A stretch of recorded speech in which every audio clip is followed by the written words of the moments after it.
really good, thanks. What do you do? I still haven't decided what to call myself because I'm a number of different things. But to keep it brief, you could call me a weight loss coach, but my role is much more in depth than that. I coach, I mentor, I educate, I advise, I encourage, I guide, I support. I'm a critical friend, all of those things. But I help people to lose weight and keep it off, in a nutshell.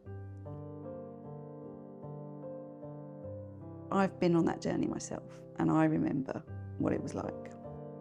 And for 25 years, I was a yo-yo dieter, and I just didn't know how to manage my weight. I was either on a diet or I was putting on weight. And I wasn't losing weight in the most healthy of ways either. I was chain smoking, drinking lots of coffee, Diet Coke, Rivitas, or I was overeating. I still to this day am amazed that I actually managed to break out of it. And once I did, there was no going back. And then I realised that I really wasn't treating myself very well at all. How do you think the tie between being physically unwell and mentally unwell coincide? Oh, I was just stuck in a vicious circle because, you know, when you're feeling crap, you eat crap. And when you eat crap, you feel crap. And it's really difficult to break out of that.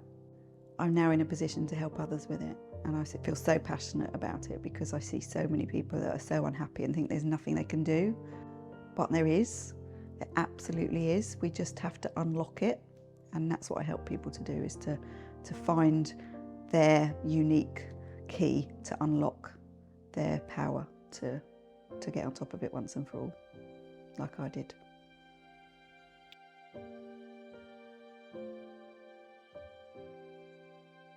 Tell me a story about working in prison. Okay, obviously I did have to sign the Official Secrets Act, but the one that really sort of stands out for me, I suppose, was there was unfortunately one of the female prisoners in the middle of the night when I was on night duty had, we got a call, the alarm bell went because she'd been found having basically attempted suicide and had used a razor to open her wrists, and she had managed to cut open her artery, so there was a lot of blood and it was everywhere, and we had to basically keep her alive until the ambulance arrived.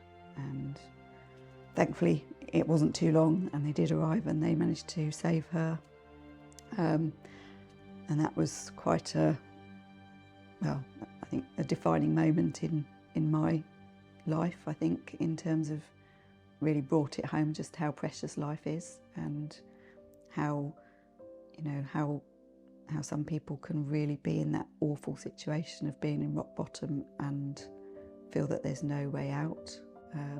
Obviously I don't know what happened after that, but it was a very sobering experience, and I also feel very proud and privileged to have been in the position to have been able to help her. And I think that's really maybe set the tone of the rest of my career in terms of wanting to be able to help and be able to make a difference.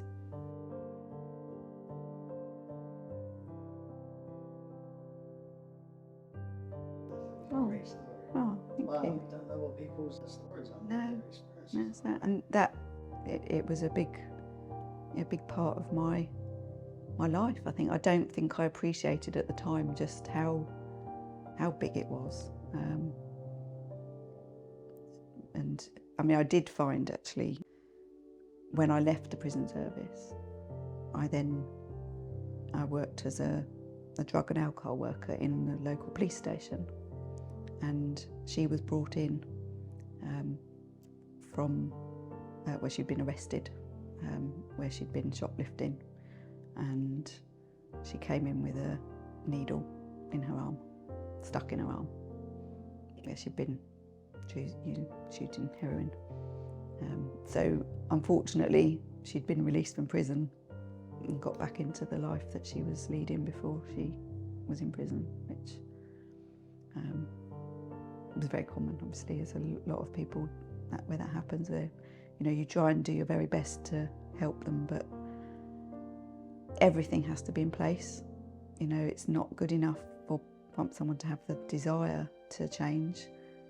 The environment has got to support it as well, and they've got to have the skills to know how to manage difficult situations. And unfortunately, for many people, that's just not there, and it's very sad. But I think it's also made me even more determined to, you know, make the most of life and what I have, and how I can help others as well from my experience, you know, and my passion.